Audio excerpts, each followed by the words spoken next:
Hi friends, welcome to my channel. Sadasivam గారు ఒక పాత ఫోటో కోసం వెతుకుతూ ఉంటారు. అప్పుడు నిర్మలమ్మ గారు నేను వెతికిస్తాను అని అంటూ ఉండగా, అసలు తీసిన చోట భద్రంగా పెట్టవు, అసలు ఇది ఇల్లు అనుకుంటున్నావా, ఇంకేమైనా అనుకుంటున్నావా, అసలు ఇది ఇల్లు లాగా లేదు అని అంటూ నిర్మలమ్మ గారి పైన మండిపడుతూ ఉండగా, ఆ గట్టి గట్టి మాటలు విన్న బాగి అనామిక ఇద్దరు మామయ్య గారి మాటల్లాగా ఉన్నాయే అని అనుకుంటూ ఆ రూమ్లోకి వస్తారు. ఏమైంది మామయ్య అని అడుగుతుంటుంది బాగి. అలా అడగమ్మా, ఈయంతో నేను పడలేకపోతున్నాను, నన్ను టార్చర్ చేస్తున్నాడు అని నిర్మలమ్మ గారు చిన్న పిల్లల కంప్లైంట్ చేస్తూ ఉంటారు. ఏమైంది మామయ్య గారు అని మళ్ళీ బాగి అడగగా, నా ఫోటో తీసిన చోట పెట్టలేదమ్మా, నా ఫోటో పోగొట్టింది, ఆ ఫోటో కోసం వెతుకుతూ ఉంటే ఇన్నేసి మాటలు అంటుంది, అసలు నా ఫోటోని పారేసిందమ్మా అని ఆయన కూడా చిన్న పిల్లాడిలా కంప్లైంట్ చేస్తూ ఉంటారు. అసలు ఆ ఫోటో నాకు ఇవ్వనే లేదమ్మా, కానీ నేనే పోగొట్టాను అని నాపైన నింద వేస్తున్నాడు అని నిర్మలమ్మ గారు మళ్ళీ మాటలతో యుద్ధం స్టార్ట్ చేస్తారు. ఆ చిన్న పిల్లలాగా పోట్లాడుతున్న ఆ పెద్దవాళ్ళని చూసి వీళ్ళిద్దరూ అవాక్కై, మామయ్య గారు మీరు రిలాక్స్డ్గా కూర్చోండి, అత్తయ్య గారు మీరు ఎంజాయ్ చేయండి, మేమిద్దరం కలిసి అది వెతుకుతాం కదా అని అంటూ ఉండగా వాళ్ళు అలాగే అంటూ రిలాక్స్డ్గా కూర్చుంటారు. అనామిక బాగి కలిసి అక్కడున్న ఫైల్స్ అన్నీ వెతుకుతూ ఉంటారు. ఇక అలా ఫైల్స్ వెతుకుతూ ఉండగా బాగికి ఒక ఫైల్లో ఒక ఫోటో కనబడుతుంది. అందులో ఒక చిన్న బాబు 6-7 ఇయర్స్ బాబు బట్టలు లేకుండా ఉన్న ఫోటో కనబడుతుంది. అది చూసి ఈ ఫోటో ఎవరిదత్తయ్యా అని నవ్వుతూ అడుగుతూ ఉంటుంది ఆ బాగి. అది చూసి సదాశివం నిర్మలమ్మ గారు కూడా సరదాగా నవ్వేస్తారు. నువ్వే చెప్పమ్మా అని బాగిని అడుగుతూ ఉండగా, ఆనంద్ కాదు, ఆకాష్ కూడా కాదు, మామయ్య మీరా అని నవ్వుతుండగా సిగ్గుపడతాడు సదాశివం గారు. కాదు అన్నట్టు తల ఊపుతారు. ఏంటి ఇది మీ అబ్బాయి గారి ఫోటోనా అని నవ్వుతూ బాగి అడుగుతుండగా, అవునమ్మా అని పెద్దవాళ్ళిద్దరూ అనేస్తారు నవ్వుతూ.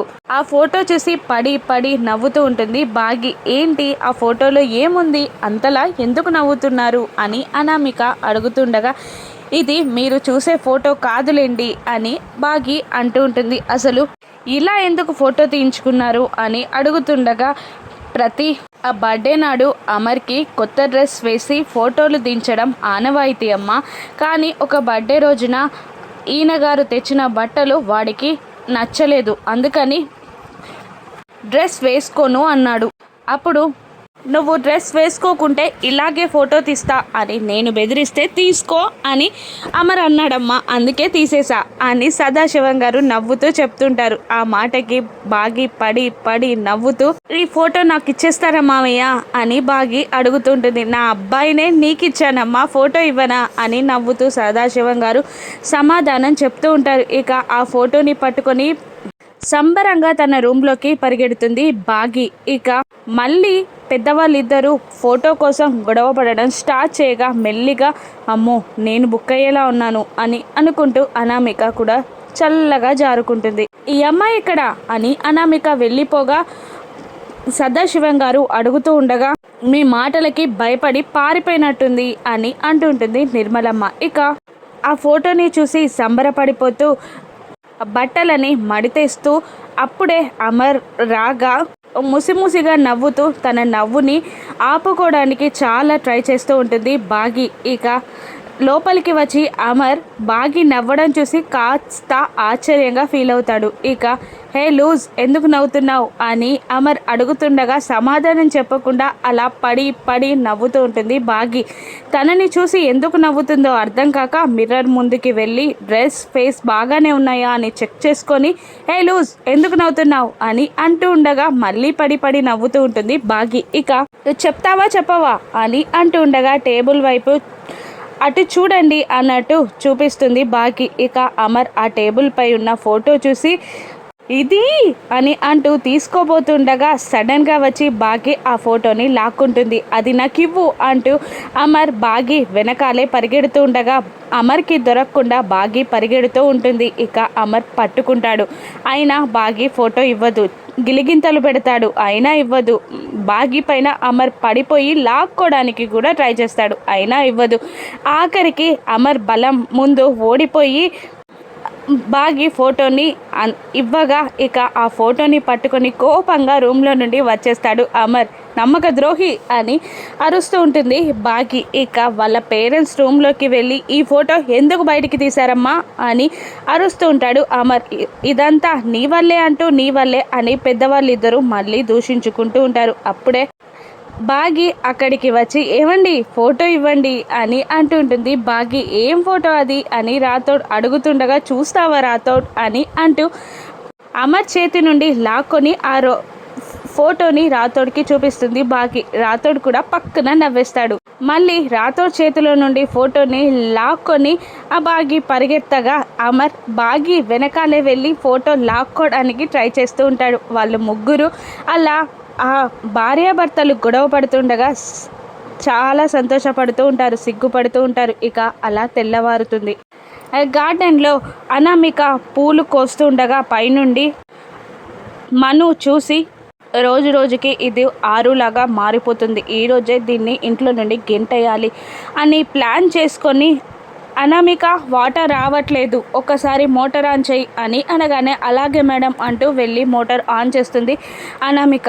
అంతలోపే కిందికి దిగి వచ్చి నేను అర్జెంటుగా బైక్కి వెళ్ళాలి, ఒక్కసారి భాగ్య మేడం రూమ్లోకి వెళ్ళి వాటర్ వస్తున్నాయో చూడు అని అంటూ ఉండగా అనామిక అనుమానంగా చూస్తుంది. ఏంటి ఆ రూమ్లోకే ఎందుకు వెళ్ళమన్నానా అని చూస్తున్నావా?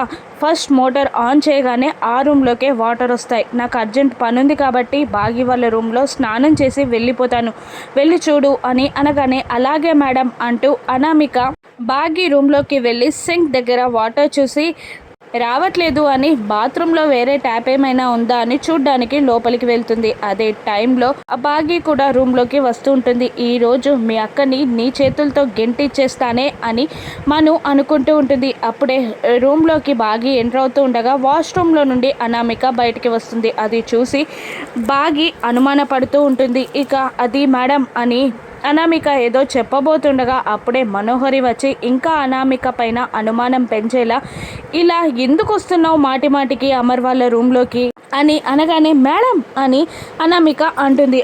అవును నేనే మోటార్ ఆన్ చేయమన్నాను, అయితే ఈ రూమ్లోకి రమ్మన్నానా? ఎందుకు ఇలా వస్తున్నావు? అసలు నీ బిహేవియర్ నాకు నచ్చట్లేదు, ఇక్కడ నుండి వెళ్ళు అని అంటూ ఉండగా భాగ్య వైపు చూస్తుంది అనామిక. అసలు ఈ రూమ్లోకి ఎందుకు వచ్చారు అని మళ్ళీ అనామికని అడుగుతుండగా మళ్ళీ మనోహరి అనామికపై నింద వేయగా అక్కడి నుండి తలదించుకొని వెళ్ళిపోతుంది అనామిక.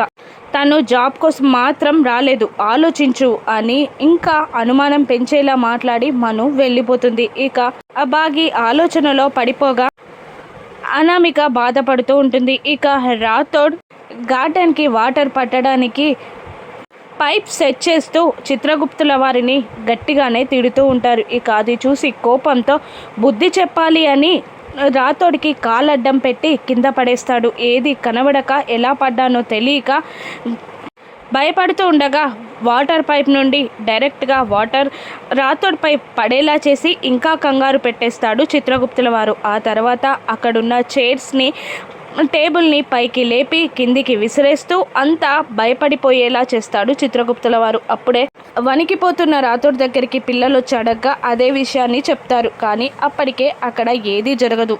రాథోడ్ని పిచ్చివాడు అనుకుంటూ అక్కడ నుండి వెళ్ళిపోతారు. అనామికని భాగ్య ఎలా అర్థం చేసుకుంటుంది, తన నిజాయితీని ఎలా నిరూపించుకుంటుందో అనామిక రాను ఎపిసోడ్స్లో చూద్దాం. Thank you for watching.